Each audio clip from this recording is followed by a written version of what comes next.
Okie dokes. We're going to be on page 21. So on page 21, we're going to continue our work with functions. I made a mistake on the earlier video, so I still got to do a bit of erasing. We're still going to work with functions and function tables and function rules, just to get us ourselves a bit more practice. We're also going to do a little bit more graphing. So we'll start off with some function tables. These ones we'll do together. There'll be some later that I'll ask you to try them on your own.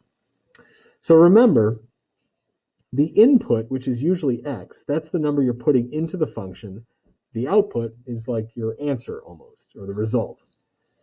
This right here in the middle of the function table is called a function rule. That tells you how you're going to get from the input to the output. So let's say the input was 0. That means that x, which is the input, is 0. So we do 3 times 0 plus 5 to get the output. Well, 3 times 0 is 0 plus 5. That would be 5. All right, let's try 3. Let's put 3 in there. That would be 3 times, x would be 3 plus 5. Well, what is 3 times 3? 9. Plus 5 would be 14. Now let's try 9. So this is going to, bump up the output a little bit more because we're now dealing with a greater number. 3 times 9 plus 5. Well, 3 times 9 is 27. Plus 5 is a 32. Pretty good.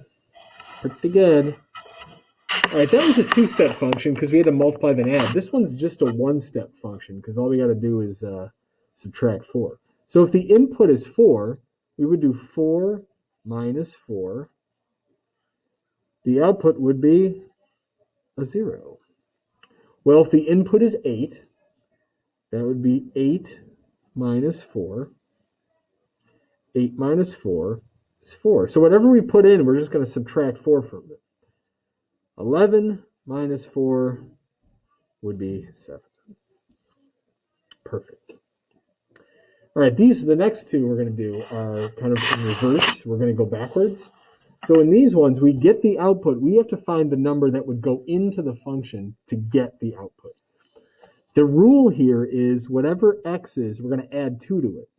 So now we're thinking, like, what do we have to add to 2 to get 2? Well, like 0, right? So 0 would be the input. If we do 0 plus 2, we would get 2. Well, what number would we have to put in to get 3? Well, the only number that would work would be 1. Because 1 plus 2 is 3. And what about 8? Well, to get to 8, what plus 2 is 8? That'd be 6, right? 6 plus 2. And like if we had the number like 25 here, the other way of looking at it is if you start with 25 and you subtract 2, that would give you the number that you start with. So if you kind of go backwards in a way, because then 23 plus 2 would be 25. Nice. All right, let's try this one here. This is number 4. We got a 2-step one going backwards. So we have the output. We're trying to find the input. So we're thinking, like, what could we multiply by 2 and then add 4 to get to 18? Well, let's try, I don't know, like 5 maybe. 2 times 5 is 10 plus 4 would be 14. So not 5. What about 6? 6 times 2 is 12 plus 4 would be 16. So it must be 7. Because 2 times 7 is 14. That'd be 14 plus 4 would be 18. Look at that. Okay, so then what would we have to put in to get to 22? What about 8? The next number. Let's try 8. 2 times 8 is 16 plus 4 is 20. So it's not 8. What about 9?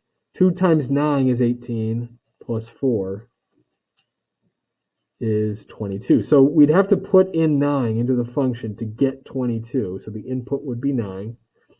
The last one, 34, seems like a lot greater. So another way to think about this is We subtract 4, because we have to add 4 at the end. We have to get to 30 somehow. 2 times 15 would get us to 30, plus 4 would get us to 34. So 15 would actually work. 15 would be the number we'd have to input to get 34, because 2 times 15, that's 30, plus 4, and that would be 34. Okay, we're actually going to skip this one here about the cupcakes, just because the graph for this is actually not linear. It's not a straight line, so we're going to skip this one. And we're going to go down here and talk about Bella. It says here that Bella rollerblades 8 miles in 1 hour, or 8 miles per hour. The function, I'm just going to zoom out. The function rule that represents this situation is 8x, or 8 times x, where x is the number of hours. So no matter how many hours she rollerblades, you would multiply that by 8 to get her total distance. It says, make a table to find how many hours she has skated when she has traveled 16, 24, and 32 miles, then graph it. So you got to be careful with these numbers because these are miles. So we wouldn't put it under hours. These are not the input. These numbers are actually, it looks like, the output. The miles would be 16, 24, and 32. So now we have to figure out, well, if she went 16 miles, how many hours did it take her? Well, we're thinking like, what would we have to multiply by 8 to get to 16? It would probably be 2. So in 2 hours, she would have gone 16 miles because 8 times 2, 16.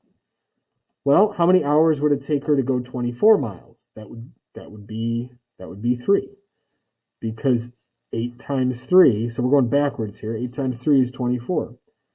And then what would we multiply 8 by to get to 32? That would be 4. Because 8 times 4 is 32. Now, this here again is an example of what's called a linear function. It makes a line. It makes a line. So when we graph this, we should see that it creates a line when we graph it. Let's see if that happens. All right, well, it looks like here the input is hours, the output is distance. Normally you're going to find this is the x-axis, so this is going to be the input, x. And this is the y-axis right here. We're going to have the output here, y. So 2 hours, she can go 16 miles. So we're going to put point there. 2 hours, we're going to go up to 16, which is going to be and it's hard to see, but slightly above 15. Okay, and the grid is kind of hard to see there. I apologize. 3 hours is going to go up to 24. So 24 is going to be slightly below 25, like right there. And then 32, 4 hours is going to be 32. So at 4 hours, she can go 32, which would be like right here. So that seems like it is making a line. I'm going to put 2 more points in there. Now, they're not on the chart, but after 1 hour, she would go 8 miles because 8 times 1 is 8. So I'm actually going to put that point in there as well. And another point we can actually put in is after 0 hours, she would have gone 0 miles. So you can see by putting those extra points in, I'm just going to get a ruler real quick. You can see that if we were to connect these points, they'd make a line. So that's linear. That's called a linear function because it makes a line. Okay, that's a nice graph. Okay, so let's go to page 22. And this one here, if we would have done the cupcakes one, this would not be linear. This would not be linear. That would be curved or nonlinear. Okay. So on this page here, okay, I want you to try these 12, 13, 14, 15. I want you to try these input-output tables on your own. Okay? After you do them, at the end of the video, there's going to be I'm going to post a picture of the answers in the assignment. So when you're done with these 4, go back into the assignment and check your work to make sure that your answers are the same as mine.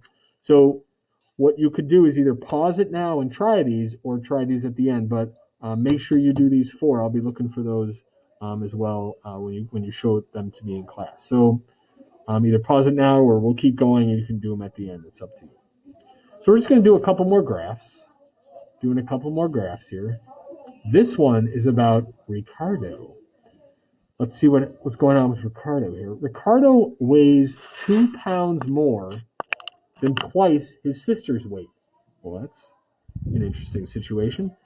The function rule, 2x plus 2, where x is his sister's weight, can be found or used to find Ricardo's weight. So that means, like, if you take his sister's weight, you double it and add 2 pounds, that will get to Ricardo's weight, because he's 2 pounds more, that's the plus 2, than twice his sister's weight, that's the 2 times. Make a table of values to show Ricardo's weight when his sister is 20, 30, or 40 pounds. So this is his sister's weight. These numbers are his sister's weight. There's the column for his sister. So this is where we're going to put those numbers. So these are the inputs: 20, 30, and 40. So these are the inputs. Let's try this out. So this is a little easier because we don't have to go backwards. We're going to multiply by 2, then add 2. So if the input is 20, we're going to do 2 times 20 and then add 2. Well, what's 2 times 20? It would be 40, plus 2 is 42. So Ricardo weighs 2 more pounds than twice his sister's weight. Twice his sister's weight is 40, plus 2 would be 42. That makes sense to me. And then 2 times 30, this is the next one, plus 2. If Ricardo weighed 30, or his sister weighed 30 pounds, 2 times 30 is 60, plus 2 would be 62. Okay? And then, if Ricardo weighed 40, or sorry, his sister weighed 40, 2 times 40 would be 80, plus 2 would be 82. So we're doubling it and adding 2 each time. Now, it was easy again because we started with the input, then we got the output. Let's graph it. Let's graph it. Here we go. Hopefully you can see the whole thing here. All right, so here's our graph. On the bottom, of course, that's the input. It's the x value. Here's the y. That's the output. Ricardo's sister, if she weighs 20 pounds, he'll weigh 42. So here's the sister's weight. She weighs 20 pounds. I'm going to go up to 42 for Ricardo.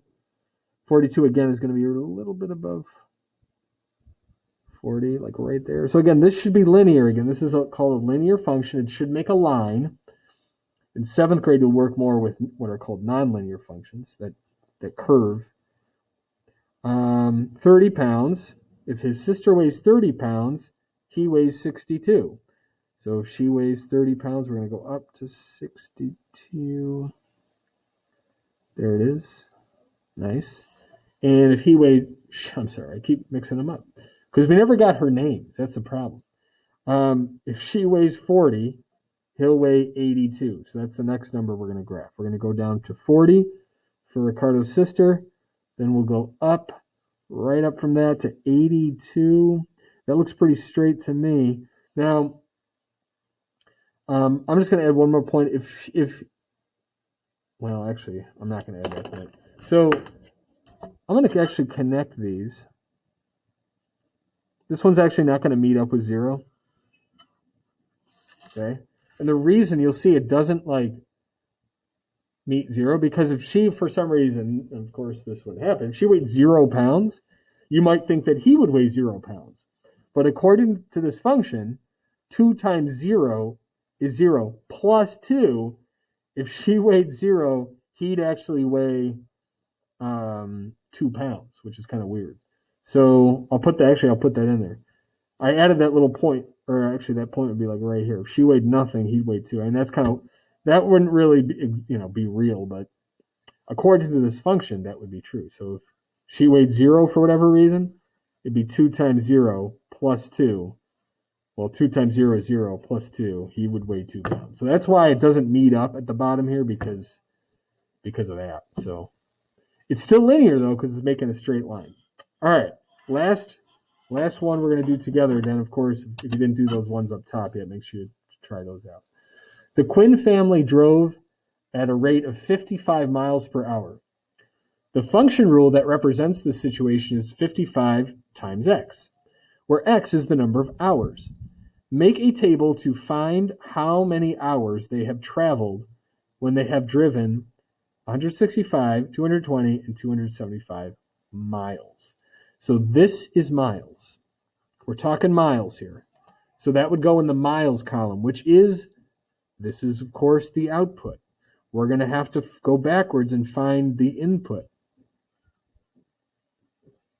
So, of course, this is the input. This is what we're trying to find. So we're thinking, what would we have to multiply by 55 to get 165? I'm thinking it's going to be like 3 because this is close to 50. And 50 times 3 is 150. So if we multiply by 3, it should be close. I'm just going to double check that right here. 55 times 3. 5 times 3 is 15. 5 times 3 times 5 is 15 plus 1, 16. So that works out. That checks out. So 3 hours would put them at 165 miles. So that's going to be 55 times 3. How many hours for 220? That's 55 more miles. So that would be 1 more hour. Because 4 times 50 is 200. 4 times 5 is 20. Add those together, you get 220. So this is going to be 55 times 4. Last but not least, this should be 5 hours because 5 times 50 is 250. 5 times 5 is 25. 250 plus 25 would be 275. So that would be 5 hours. So we did 55 times 5. That would be it. All right, let's graph it. Now, you'll notice in this graph, it's kind of neat, it has this little squiggly here. Now, that squiggly means that we skipped from 0 to 75 because it's really important that this, what's called the scale, that's the number the graph goes up by, the axis goes up by, is the same each time. This goes from 0 to 75, but then counts by 25s. You notice that. So the reason why there's that little jagged edge there is because we skipped right from 0 to 75 and then counted by 25s. Because if you look at these numbers here, there's not any like data between 0 and 75, or really 0 and 100 or 150. So they decided to skip some numbers to make the graph less long, I guess. It would be really tall if we kept those numbers. All right, so 3 hours, 165 miles. This is a little tough because they count up by 25. So 3 hours, 165 is going to be closer to 175, like right there. And again, we can tell kind of if we're right if it makes a line at the end or a diagonal line. 4 and 220. So 4 hours, 220. That's going to be closer to 225. Okay. And then 5 would be 275. There's 5. Oh, 275 is right there. Right on the mark. Right on the money. Now,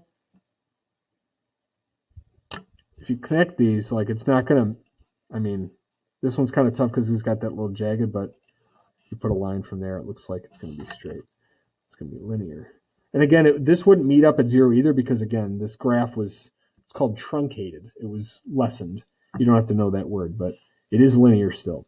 Okay, so at this point, if you haven't finished these, try them out. If you have, make sure to check your answers on the assignment. All right, have a great day, and I'll see you next time. Bye-bye.